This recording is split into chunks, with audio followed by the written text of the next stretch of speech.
Hello and welcome to this joint ProCon Nottinghamshire and Leicestershire webinar sponsored by Cubo. I'm Will Kersham and I'm the chairman of ProCon Nottinghamshire. We're delighted that you have joined us for this afternoon's event. Firstly, let me tell you a bit about our sponsors Cubo. After opening its first site in Derby in February 2020, Cubo has since also opened sites in Nottingham and Sheffield. They offer workspaces that combine the traditional requirements of functionality with a new focus on the needs, wants and lifestyles of their members. Whether it's flexible co-working or a private office, Cubo provides a space that makes you feel at home, where you can interact with other members and businesses while enjoying a coffee from the in-house barista. People are seeking new ways of working, new ways to connect, and new ways to enjoy working, which is what Cubo provide. And that links nicely with what we are talking about today, the future of the workplace. The COVID-19 pandemic has forced companies to adopt new ways of working and to reimagine the role offices or workplaces play when it comes to creating a safe, productive, and enjoyable space for employees. But the question we want to answer today is this: what does this mean moving forwards? Will previous ways of working be resumed, or have employers realised that these new ways are here to stay? And if so, what does this mean for the physical offices we've occupied for so many years? Today, you'll hear from a number of industry experts from Innis England, maber, Willmott, Dixon and Leicester City Council as we debate this very relevant topic. As always, we'll be hosting a live Q&A session at the end of the webinar with assistance from Danielle at Cartwright Communications, where we'll be answering your questions. If you have a question for any of them, simply type it into the box below and we'll be answering these in a little while. You can also use the upvote function if you see a particular question you'd like to know the answer to. So please make use of this, as we'll be able to make sure we answer the questions that you're most interested in. But now, without further ado, I'll pass you over to our first speaker this afternoon, Ross Whiting from Innis England.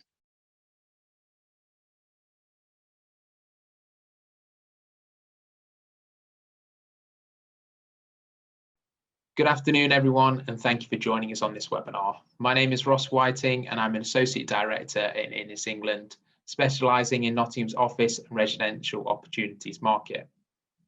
Today, I'm going to provide you with an overview of the rollercoaster that has been Nottingham's office market over the past 12 to 18 months and our future predictions. Whilst the pandemic clearly affected us all, it was expected to have a heavy impact upon the property market as a whole, but more precisely a negative impact upon the retail and office market. Markets such as the storage and distribution market have boomed from the pandemic due to the need for storage by online retailers. However, its impact on the office market was perhaps not as negative as people might have assumed, given that a large proportion of the working population has spent little or no time in their office since the first lockdown in mid-March last year, making scenes like this a thing of the past.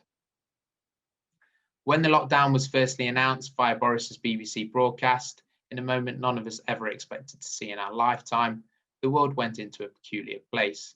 Surrounded by uncertainty and hesitance, these feelings were then reciprocated in Nottingham's office market. A sort of wait-and-see approach was taken by most prospective tenants, with people trying to work out what the future of the office would be, and in turn whether it had a future at all.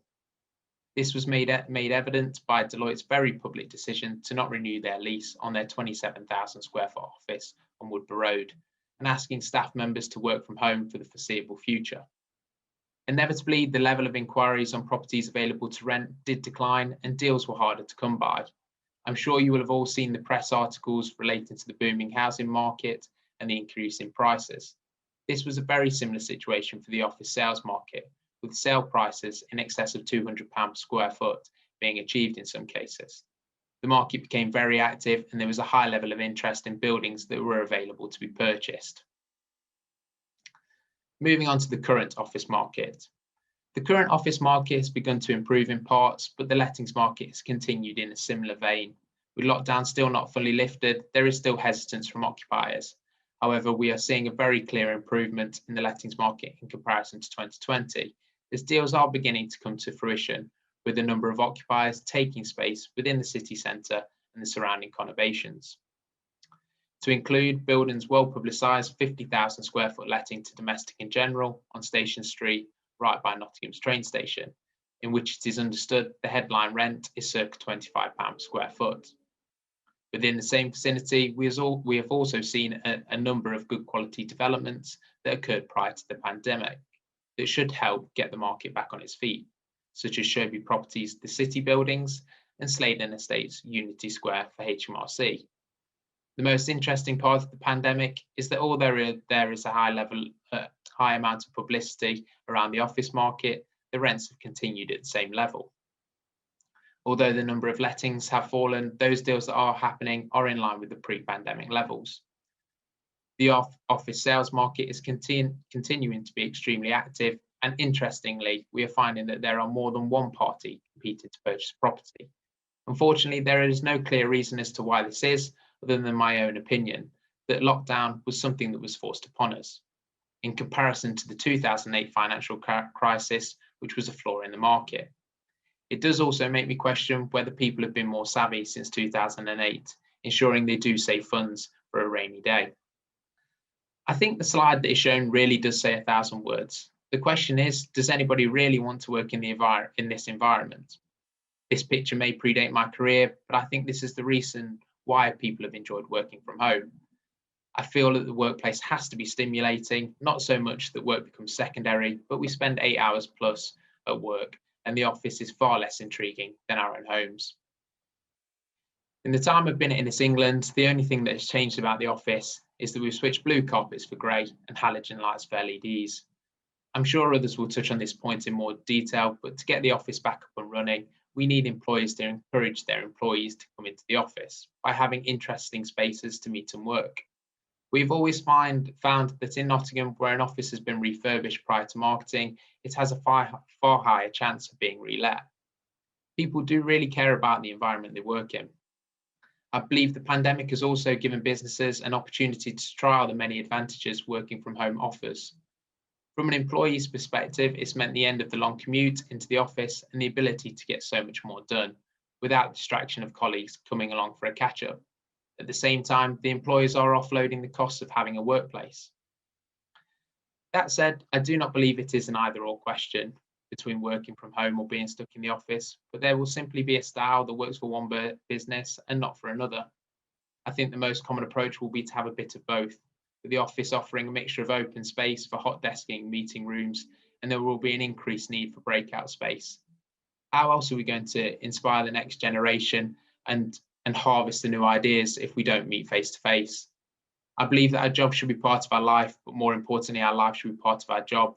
And I think employers will have to recognise this, as the pandemic has encouraged a wider thinking around employee well-being. And I believe employers will have to give this far greater weight in the future to attract the right talent. Thank you all for listening. Cheers.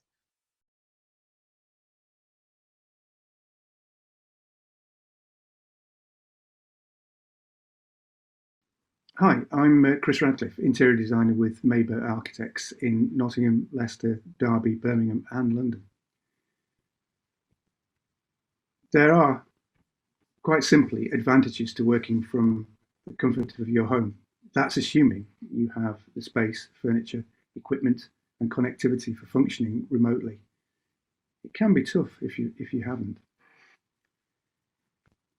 The anxiety that you might be missing out looms, FOMO, missing meetings, missing colleagues, chance conversations, the inspiration of a stranger, missing the weather, missing a coffee made by somebody else, a chance find in a bookshop. All of these things people are missing. What will you miss? Those who are experienced working from home will have their own things they'll miss. There are some things you won't miss, however. You're on mute. I don't think any of us will miss that. So, how did people design their day pre-coronavirus? And how did they design their day during the coronavirus? And how are they going to design their day post-vaccination? There's a few guesses here. I've borrowed this information, or some of the information, from a Benny presentation that I attended quite recently.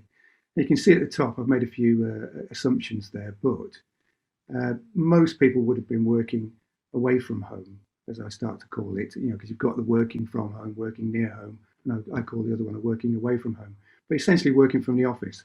And you can see I've put down 98.5% there. During the pandemic, however, again, a bit of a guess, because I know some people were still working away from home, and I know some people still worked in cafes if they were open. But pretty well 100% of people during the pandemic were working at home. The question is, the bottom there, post-vaccination, is it going to be a straightforward split, 33.33% working from home, working near home, working away from home? Time will tell.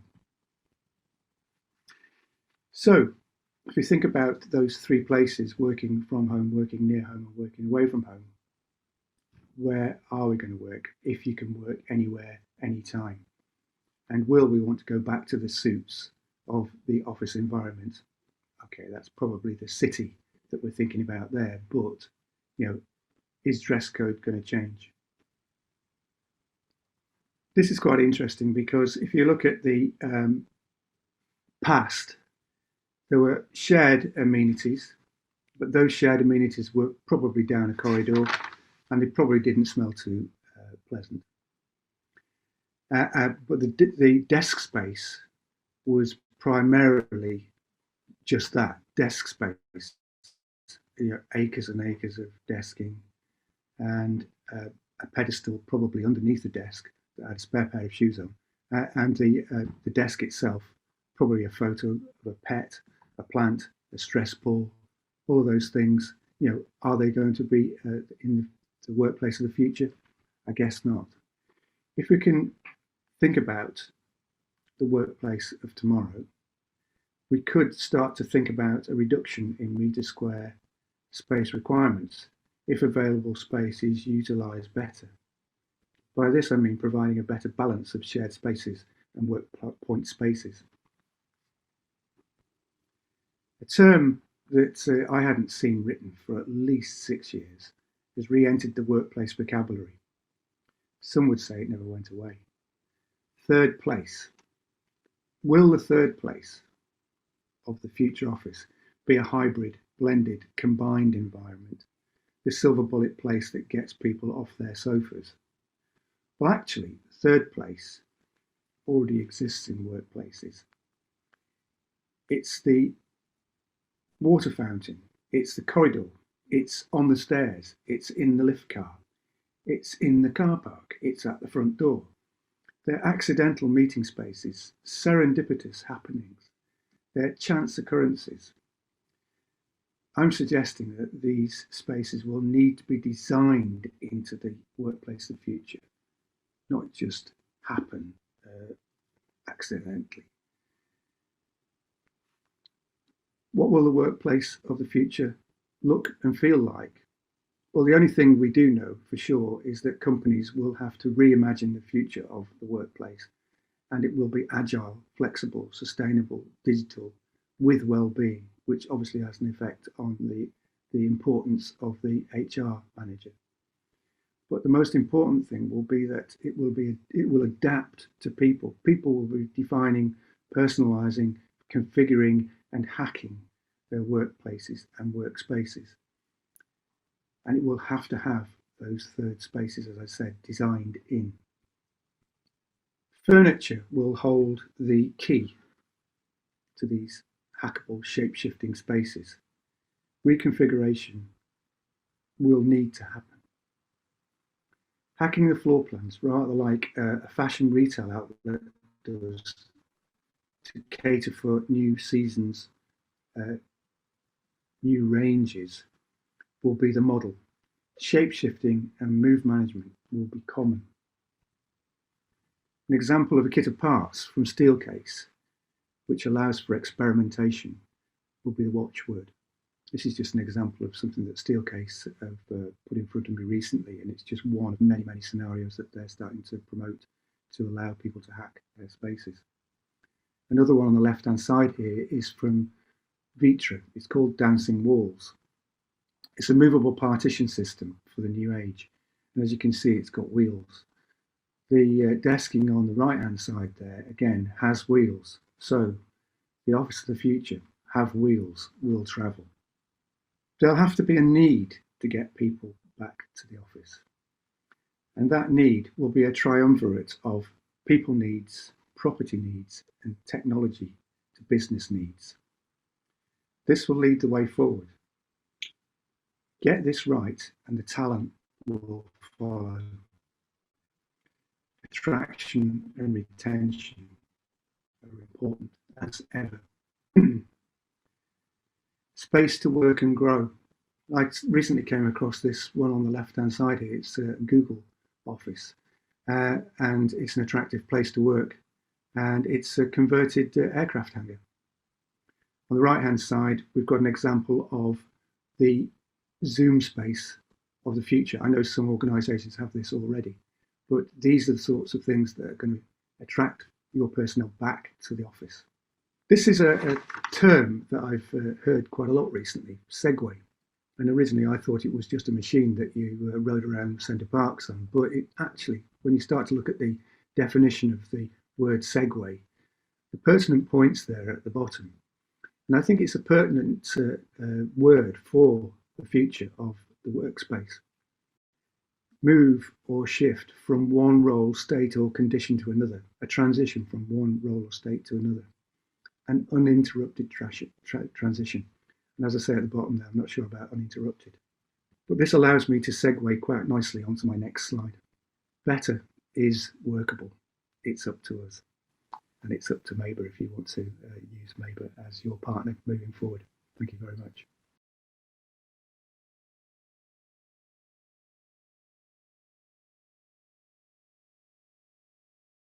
Hello, I would like to talk about the unique opportunity that this moment in time is giving us in terms of workplace design.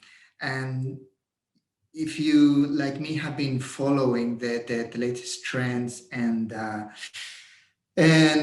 conversations, articles, roundtables about the topic, there's a lot of talk. I don't think there's definite conclusions yet, but there's a lot of talking about the redesign of the office. There's some common themes like the going back to normal, should we go back, etc. But more than anything, the redesign of the office of the future. As a designer myself, I am trying to see this an opportunity to not redesign, but redefine. I think that the very definition of the office is at stake here, and that I see as a unique and great opportunity. So starting with the very two terms that we've been using lately. So one is workplace, and another one would be working from home. So traditionally, we have associated workplace or workspace to an office, a physical building that is away from home, where you go and do a certain activity. I think in the last year, that hasn't been true. So in the last year, your workplace has been your home. For some people has been an iron board. For some people, going back, or because their home situation was different, maybe it was a garden. I don't know. Now that things are open again, maybe it's Starbucks. So anywhere where you can produce your work, if you are working from a computer, is your workplace, it's your workspace. So that doesn't mean that the office is not necessary, but I think we have those two terms used to be completely connected. And I think now we can start treating them separately, and the office as a separate building or physical space, and workplace more of as a concept that can be movable. The second concept will be working from home. And again, I would go to the case of, the young person in the office who is sharing a flat and probably doesn't have the ability to do what I am doing now from their shared flat. And maybe they have to go to a Starbucks, or maybe they have to go to the physical office. So maybe what they're doing there is working remotely.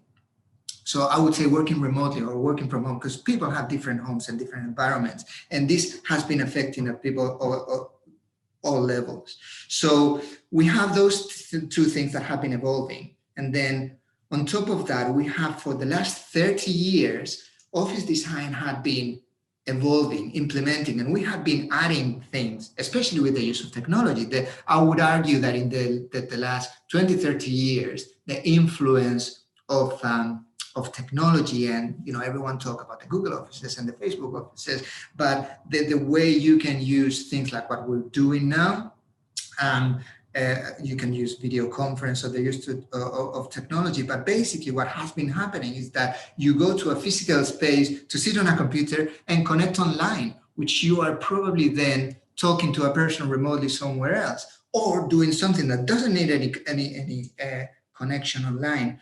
So all of these things we have been adding on to the concept of the office, because that's what you historically do when you are evolving a design. But what last year has given us is a unique opportunity of everyone stop, everyone change.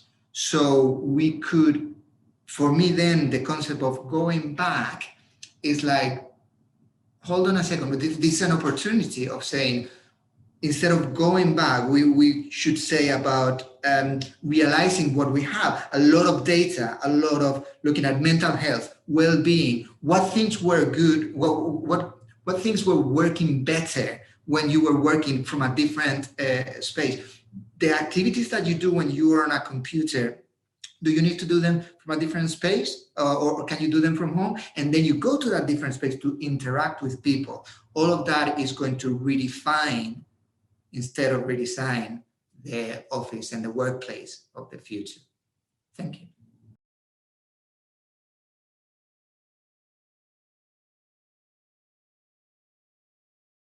Hello everybody, my name is Matt Wallace. I'm Director of Estates and Building Services at Leicester City Council. As a city and as a council, we really do recognise that using space differently is important. Yeah, we really do need to carefully consider how we repurpose our estate, how we re-energise assets more than anything really, to ensure that the city remains economically prosperous and thriving and really an exciting place to live, work and play going forward.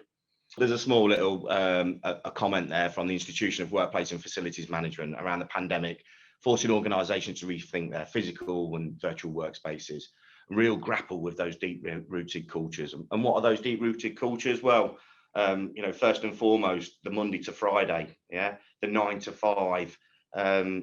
My desk, this is my desk philosophy with my picture of my kids and this, that and the other, all these things, that's my filing cabinet. These are the sort of challenges that we're going to be addressing. These are the sort of things we've really got a once in a generation opportunity to rethink. Okay, so what's new ways of working mean to Leicester City Council? So you can see on the Venn diagram there, this is very much a people-led process for the council. Really important that people are at the heart of everything that we're doing here. It's paramount, their behaviours, the roles that they play, the activities that they do. Because when we understand that, we know how to enable them to do their best work. Secondary to that, but also important, you can see there the enabling technologies. Yeah, what enabling technologies do we put into place to give people the best possible opportunity to perform at their best, whether it's at home, whether it's in a cafe, or whether it's in one of our community-based hubs, or in one of our corporate offices like I'm sitting in here today. And there we've got the final circle on the Venn is around our buildings, our assets, our estate. Something that's really important to me, being estates director, but actually it's a byproduct of the most important thing about this, which is our people and the human behaviours that are required to make us perform at our best when we're doing our day job. So a real once in a generation opportunity to look at that. You can see there we've got 6 sort of key items that we talk around when we're talking about the benefits of new ways of working, enabling, empowering our people to become more agile and more agile as an organisation. Yes, there could be opportunities to reduce the actual office estate, but we need to take that in the context in the spirit that it's meant in. Actually, there's no way that we're reducing the size of the estate and leaving buildings vacant. What we're doing is we're looking to try and repurpose our buildings, actually stimulate the economy by repurposing those buildings for other activities, and whether that falls into the corporate estate or investment portfolio, whether it falls into different parts of our operational estate to do different functions. That's really important to us that we do that. And you'll see all the underpinning parts around our people, the changing of policies, the changing of terms and conditions, etc., to support how we go forward and actually make people confident and comfortable when they come back into our office environments. They'll be safe to do so. Yeah, really important that they come back when they're good and ready and they feel supported in that side of things as well. Really important having agile IT.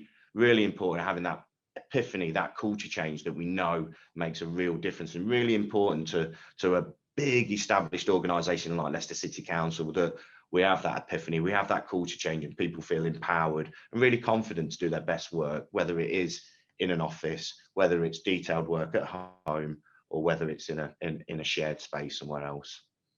And yes, we've got to look at the financials of this as well. It's really important that financially it stacks up. The work that we need to do to change the environments that we work in, we can afford it, but also drive those efficiencies down. And not just the savings to Leicester City Council, but actually the savings to individuals, the savings to the people, how they don't have to travel to work so much. You know, they've got a real purpose. They come into the office, they travel with a purpose. Yeah, they've got activity to do there. They don't necessarily have to park. They don't have to drive in every single day to do that. So really important. The main thing, as I said, was understanding our behaviours, understanding our people, understanding our behaviours. So what we've been doing is we've been undertaking workplace surveys, actually, asking our staff, asking our people how they perform, how they actually work. Yeah. And when we look at that, and you'll see in the table that I'm sharing now, you can see that over when we've done our role profile data, over 65% of our respondents have said they are mostly or always out of the office. So in the context of what I'm looking at in terms of my state, my corporate office, this is telling me 65 of my people aren't always in the office. In fact, only 21% of the roles that we've got at the moment are actually always office-based.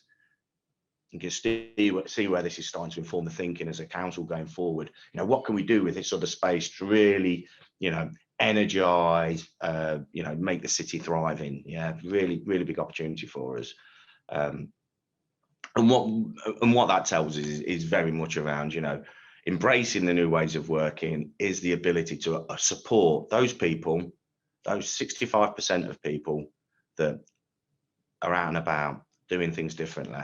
Because at the moment, they're probably quite inefficient. They're probably coming into city, parking up, checking into a desk, and then going back out somewhere. And that's not the opportunity that we want. You know, we want to seize this opportunity and actually make it different, make it more efficient for them to do what they need to do, where they need to do it. So when we move away from that people perspective and the further depth of that, actually, the further depth of the people survey that we've done is actually gone into roles and the physical activities that they're doing.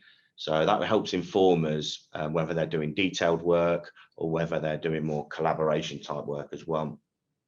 And that will come into play and feed into a little bit of the design development that probably Mabers have talked around the Duffy model of the Duffy model about workplace activity. When we move away from the people side of it and understanding the people and the roles and the activities that they undertake, we're now looking at understanding the infrastructure required to enable us to perform at our very best. And by doing that, the first and foremost thing we need to do is talk around enabling technology. So our IT experts have been working carefully with the whole of the council corporately, the heads of service, the individual service areas, and down into individuals within teams to really get under the skin of what IT they need. You know, that's the amount of times I've heard, we need a laptop, Matt, you know, this is what we need to function remotely. You know what? A big percentage of the people within the council actually are quite mobile, as you saw on the previous slide. And a laptop is probably not the best tool for the job. A PDA, a mobile tablet, something like that is probably better, or really, you know, a really technologically enabled phone. And this is what our IT team are doing at the moment. They're looking at VDI as well, which is a technology which enables your desktop basically to be presented on any computer wherever you are. So it really opens up a plethora of opportunities when we talk around the new ways of working in the next stage of the presentation. Really does open that side of things up. So a lot of challenges around technology, a lot of challenges around IT actually. I mean, the supply chains are under serious pressure because shock horror, Leicester City Council aren't the only person looking for increased IT technology platforms at the moment. But really important that we get that right as we move forward to give people the tools they need. And of course, the other key bit of infrastructure is our estate. So this is my sweet spot. This is where we're looking. This is the current estate that we're looking at. You can see there the net internal area of the centrally located administrative buildings and a couple of the outpost buildings is just under 300,000 square foot net internal area, and it comprises just under 3,000 desk spaces. So what my team are doing at the appropriate time now is we've got that people information which is informing us how people operate and the activities that they do, is we're layering those different services across our estate to see exactly how we can optimize that performance.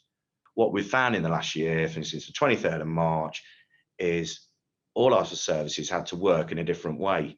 But our customers, our people, the general public who use our services, have actually really been proactive and dynamic and have changed the way they use the services. We've all embraced these new technologies, and that's actually seen as a quantum shift and a catalyst to our service areas now and how they do things.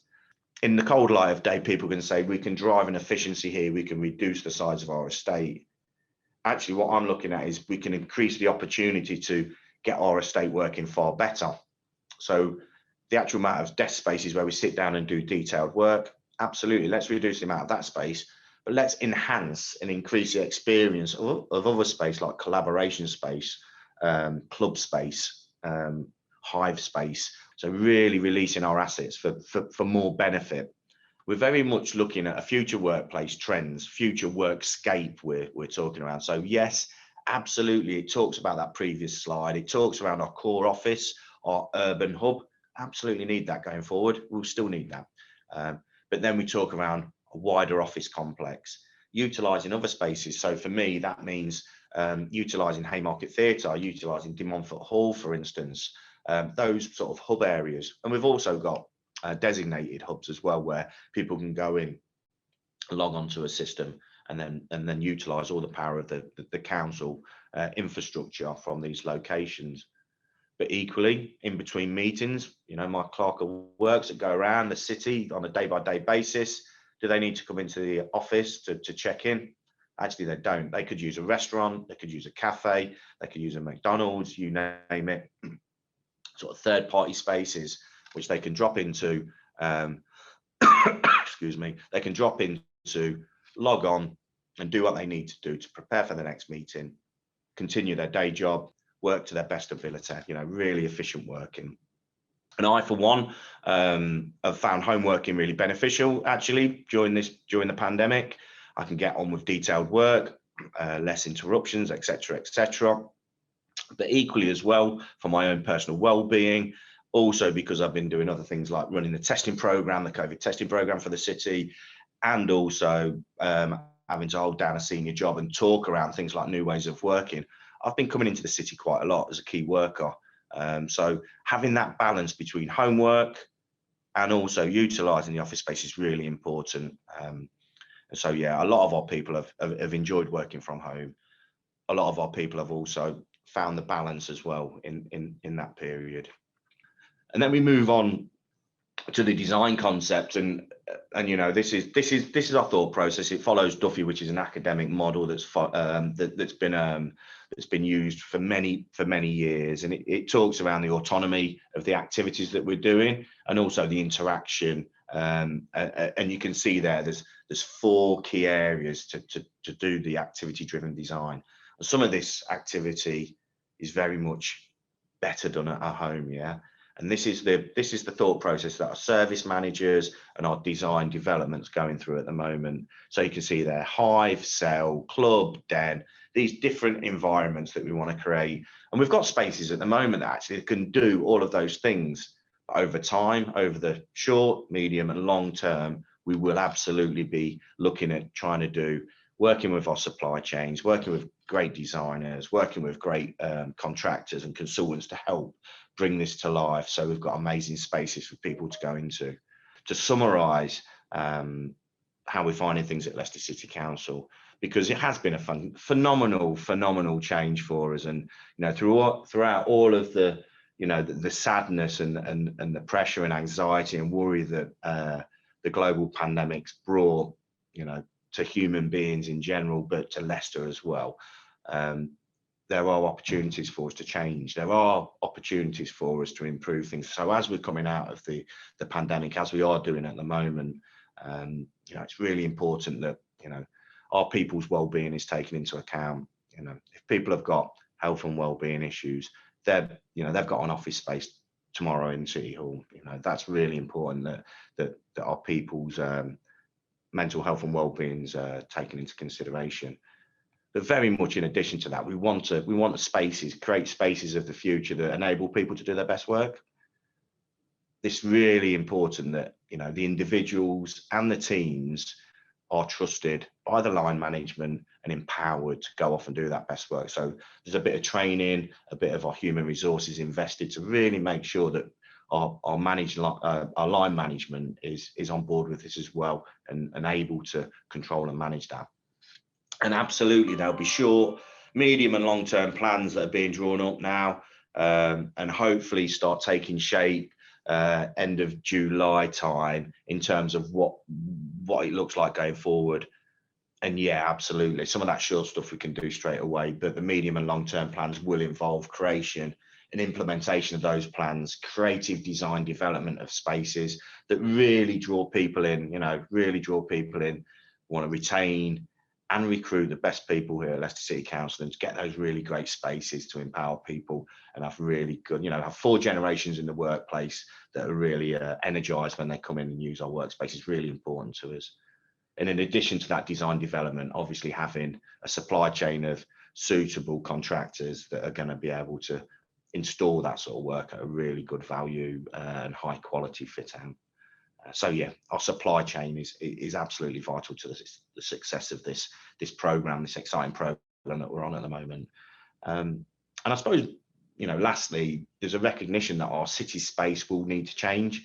Cities are changing, but actually they're changing in an exciting way as well. So very much see the cities changing in a positive way, being more immersive. And actually, when we go in, we have a far more immersive experience, whether it's because we live in the city, whether we work in the city, or whether we're choosing to take our leisure time in the city. Huge thanks to all of the fantastic speakers that have joined us for today's webinar. So to Ross, Chris, Enrique and Matt for sharing those fantastic presentations with us. And of course, thank you for joining us this afternoon. We hope you're enjoying the webinar so far. I'm Danielle from Cartwright Communications, and my colleague Tom is also here working away in the background to facilitate today's webinar. We have got around 20 minutes with our panel, so if you do have any questions for them, please pop it into the Q&A box, which you'll see just along the bottom of your screen, and we'll put those to our panel. But let's get stuck into the Q&A section of our webinar now. Thank you, gentlemen, for joining us. It's lovely to see you all. My first question is for you, Ross. So we seem to see your face all over LinkedIn at the moment for good reasons, making deals for office space being the main one. So clearly the news on the ground is genuinely positive, and by the sound of it, at relatively strong rates, would you say? Yes, I think, I mean, as per sort of my presentation, I think when we sort of go back to the middle of last year, things were hard work in regards to reletting spaces, but the sales markets continue to still sort of be quite buoyant. People just seem to have money to spend. As I said in the presentation, there's no specific reason why, but they do. On the sort of letting front, things have come back to sort of more of a normality. I don't feel we're still at the level that we would expect to be, but the inquiries have definitely picked up. The amounts of deals that have picked up, and in general, we've just had a more positive response since the turn of the year, really. I think the reality is, until we sort of get to sort of, you know, middle of June and sort of a bit of a period after, I don't think we'll be back to normality for probably a couple more months. And then it's a question of, you know, what businesses want to do. You know, some, as I say, will want, you know, to downsize. Some may want to increase depending on the nature of the business. You know, some businesses, depending on the product you deal in, will have absolutely, you know, boomed over the last sort of 12 months. And, you know, say for instance, they work some sort of call center related to the business, they're going to need somewhere to put their staff members. Yes, some will try and make people work from home, but I do feel as time goes on, I think the working from home scenario is starting to sort of grate on people a little bit, because I just think it's dependent on your personal circumstances. So yeah, I mean, in general, things have been more positive lately, and I just see it getting better and better, but it's still going to take some time.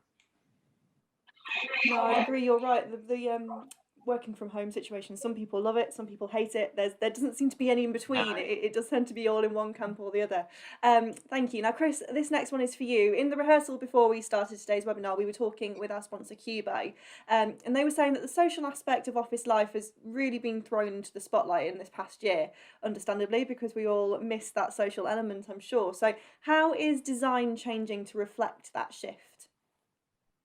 Well, we're taking advice from the professionals. So, for instance, I get a lot of information coming in from the furniture suppliers, and I say to students that come in to work with us, if somebody's prepared to come in to talk to you about a piece of furniture or a carpet or a whatever material, give them time of day, because a lot of these companies have got their fingers in lots of pies. They're touching the zeitgeist of what's going on in the world. This is a global pandemic, and the people that we're talking to in the design world are operating globally. So, I'm just taking advice where I can from that global supply line, if you like.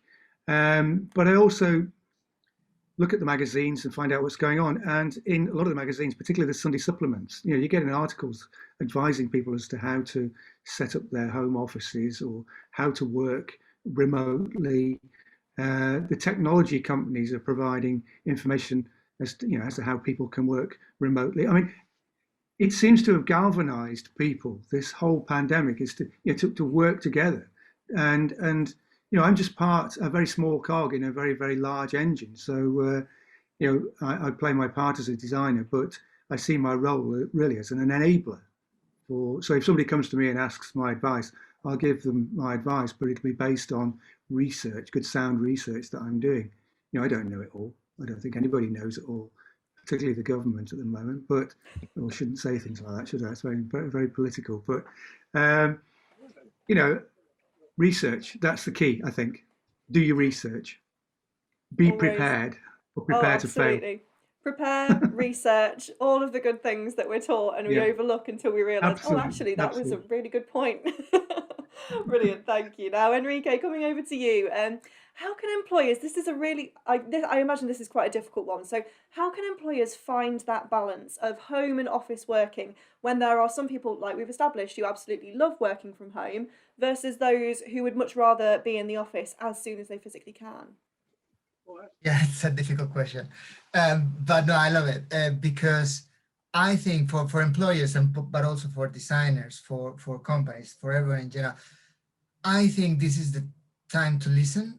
And as Chris was saying, it's about doing research. But doing research, designers, we will do our own research. But employers and companies, they really need to listen. And there has been, in my experience at least, over the past few months, since we had such a big sense of uncertainty when the pandemic started. Like nobody, I think in one of the presentations you were saying that you wouldn't have thought that this would happen in your lifetime. And it's true, everyone was like so uncertain of everything. So what I saw that a lot of companies did, a lot of people, and it is natural, completely natural, I'm not particularly criticizing this, was like trying to exercise control, like make decisions like, yeah, this is the way this is going to be, like, and suddenly, like the first few months, you'll probably remember, we saw lots of perspex in offices, because we are in a Blade Runner scenario, so we have to be covered in perspex.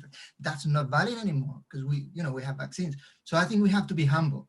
We have to acknowledge that we'll make mistakes. It's exciting at the moment to be able to make controlled mistakes. So we listen, we learn. I believe what I said in my presentation, we are in a unique moment of gathering data.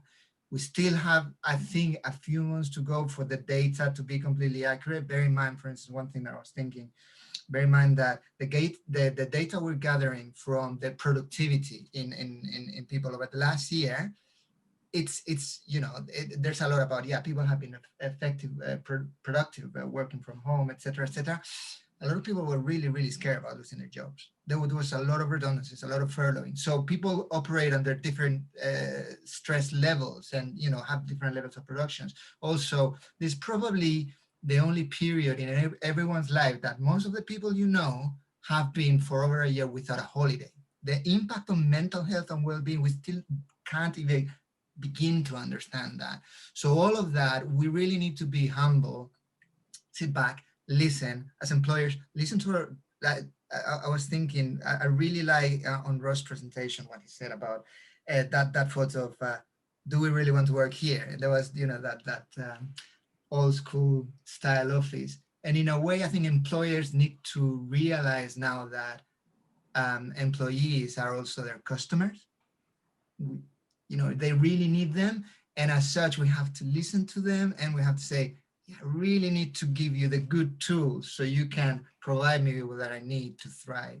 So hopefully that's sort of an answer to your question. Absolutely, yes, definitely. It's a very fine line, isn't it? Because everyone's different, and the last year has just been extraordinary. There's that word that we all try not to use, but there it is.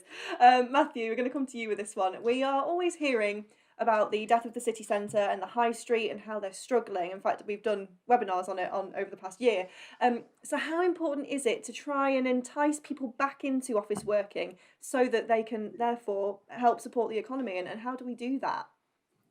Yeah, I mean, it's $1 million question. Every single high street across every single city and town in the country are considering at the moment, isn't it, Danielle?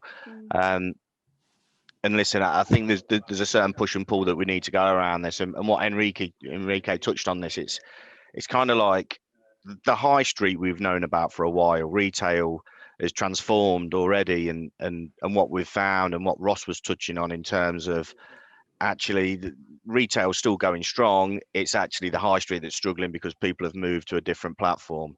And those companies that have got strong web platforms and doing most of the trading over the internet are probably, you know, thriving during this period. High street's obviously a big problem. We've known about that for a while. So the pandemic's kind of accelerated that element of it. And I think what Enrique was talking about in terms of us being humble and listening and getting that data, understanding the data that we're receiving is really important.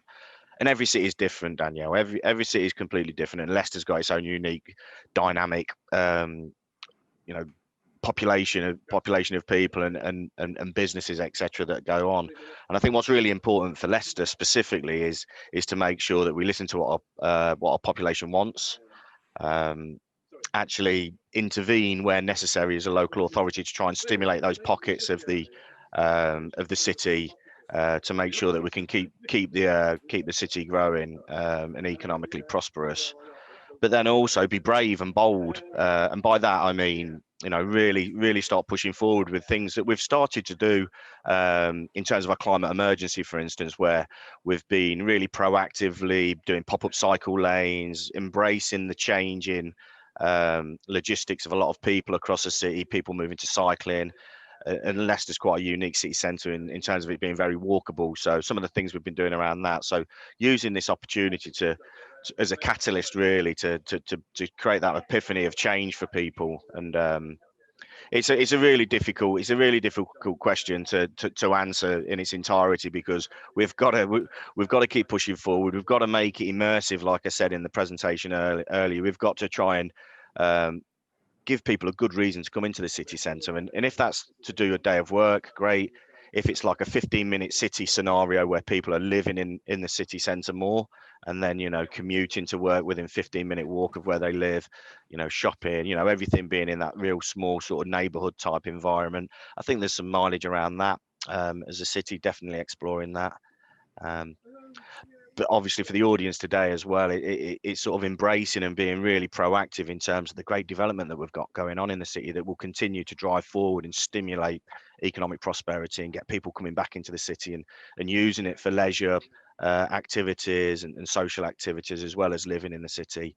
And you know what, as well as working in the city, and whether that's a 20,000, 30,000 square foot floor plate next to the train station, or whether it's a managed workspace or flexible workspace like Cuba are doing and things like that at the moment, you know, that's the sort of thing we're exploring at the moment. So really sort of open to people's thoughts around that side of things, because, you know, whilst we've got plenty of activity going on, it's great. But let's make sure it's sort of sustainable, and it's going to last long term as well.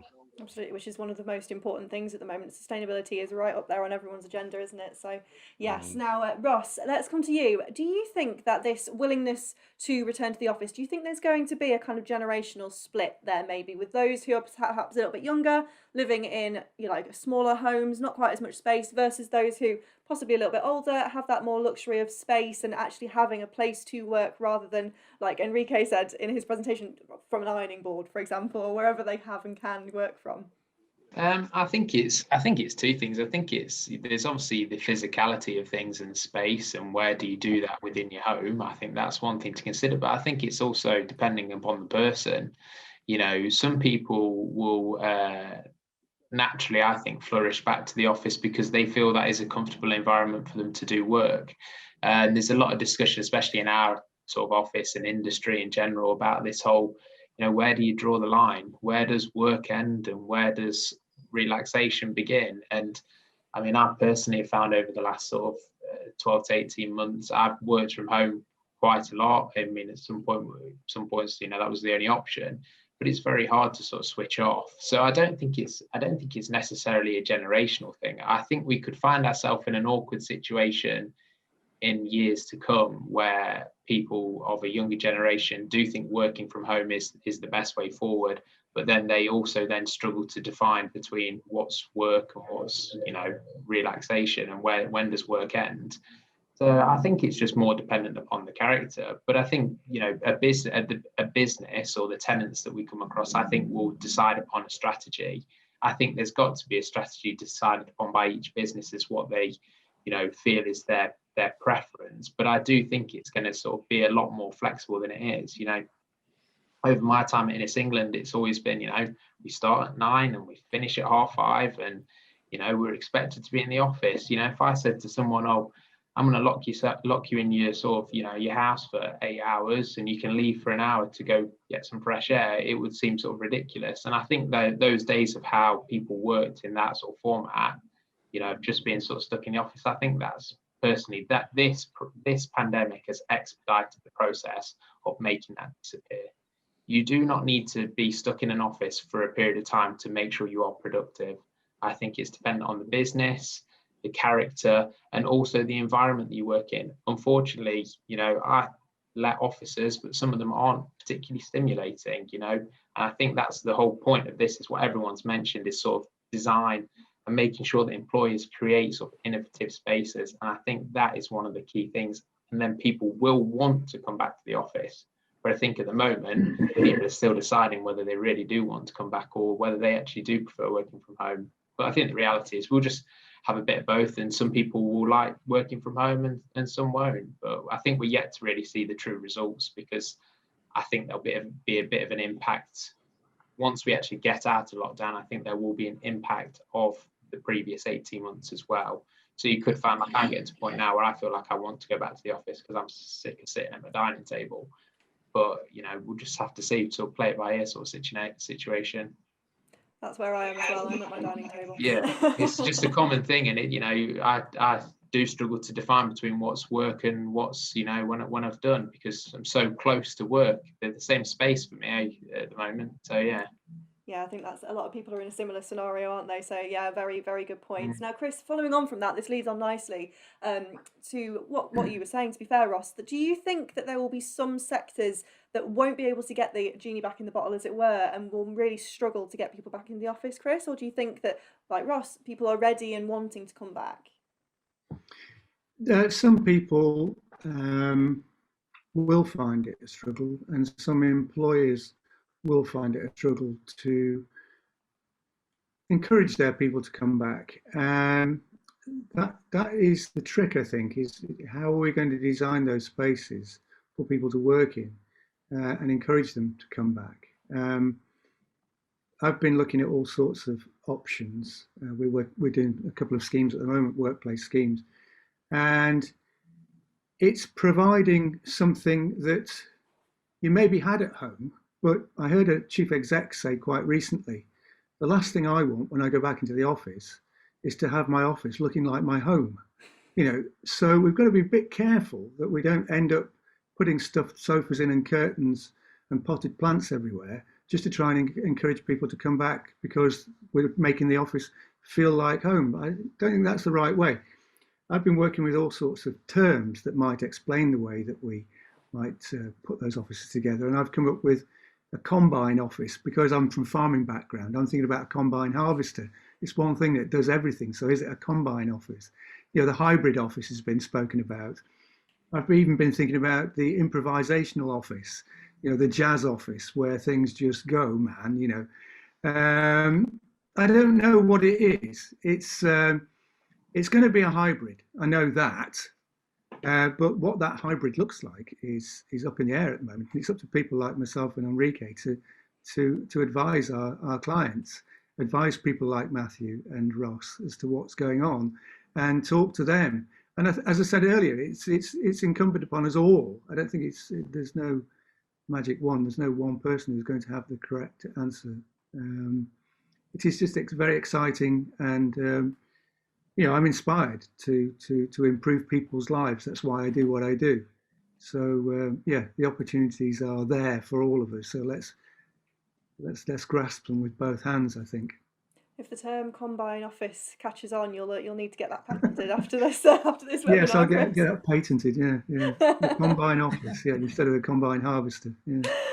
Now this final question. We've got just enough time to ask a very quick final question of all of you, and it's the $1 million question, I think. So, Enrique, I'll come to you first, and then we'll make our way through everyone. If the pandemic hadn't happened, how long do you think it would have been until we were having these kind of conversations about how the workplace needs to change? That's a very, very good question, because I don't think the pandemic was anything else than a catalyst. So yeah, it was certainly an acceleration. So I would say a good 5 years, if not more. We had the technology, and we've proven that the technology worked. The activity-based workplace existed before. There were, the concepts flying around, but generations and the big companies, they were struggling to completely put in the trust in there. We're going to work from home, really. It was the leap of faith, and the leap of faith forced us to play with these new tools, and they happen to be very effective tools. We just didn't know. So I would say 5 years minimum. Okay, what about you, Matthew? What do you think? We've got 5 years so far. Do you think more or less? Yeah, I'd like to say 5 like Enrique, but I'll say 5 to 7 years, Danielle. It's like a game of higher or lower.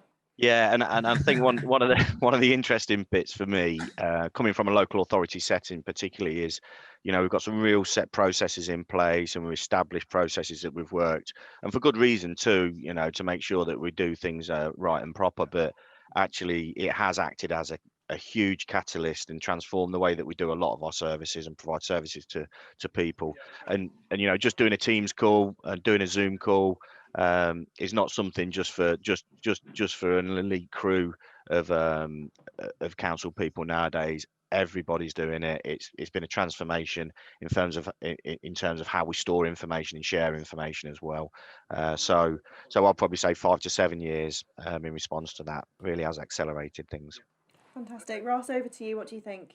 I think it's the same, to be honest. I think 5 to 10 years would have been fine. I think the reality is it was coming either way. I just think this is, as we said, has expedited the process. But I think Enrique touched on an interesting point that I very much agree with. It's whether I think this has given some businesses a lot more confidence and trust in their employees that the job's being done. And I think that's one of the main things of why it didn't happen, is people are sat there going, yeah, they're going to work from home, thinking we're just all sat around watching TV and Netflix. But I don't think that's the reality of the situation. I think, especially in our industry, it's a very measurable industry in which you can see whether people are doing well or not, and inevitably whether they're bringing in the funds, and that's what the business needs. So yeah. Absolutely. And last but by no means least, Chris, would you agree 5 years or so? Well, how can I disagree? We've got a consensus of opinion here, haven't we? But I think it really depends on the country. I think it's what we're saying is how long would it take otherwise? I think 5 years in developed countries. I think it's going to take a lot longer in other countries because this is a global thing, as I've said earlier. But 5 to 10, 5 in, as I say, more developed countries, people that are already using the technology, who got used to using the technology. But it's a rollout program. It'll happen across the world, and we'll all be communicating like this, and on our wrists and on our t-shirts we'll be wearing communicative clothes next, headsets and all the rest of it. But yeah, 5 to 10 years, but globally. Fantastic. I must confess, I must be the only person that doesn't have one of those watches where you can like pay with your wrist and that kind of thing. I'm still way behind in that aspect. Well, that brings us to the end of the Q&A. Thank you so much, everyone, for answering those questions. I'm going to hand over to Will now, who's going to bring today's webinar to a close. Thanks, Danielle. Yeah, that does indeed bring the webinar to an end. So thank you very much to Ross, Chris, Enrique and Matthew for joining us this afternoon and sharing their expertise and insights on such an important topic. It was fascinating. I think a new term might have been coined, the Combine Office, and I was also most interested to hear about the origin of the word segue. Anyway, it's now only a matter of time, I think, until we discover the reality of the new ways of working and where the workplace fits into this as we continue to emerge from this pandemic. I'd also like to thank, very importantly, Cubo for sponsoring today's webinar. If you're not a member of ProCon and wish to join, please do get in touch with us. Our contact information is easily found on both the Nottinghamshire and Leicestershire websites and on the confirmation email sent to you for this webinar. Our next webinar will be taking place in June. Keep an eye out in your inboxes for information about how you can save yourself a place, as we'll be sending out details very soon. But for now, have a lovely afternoon and we'll see you next time. Many thanks.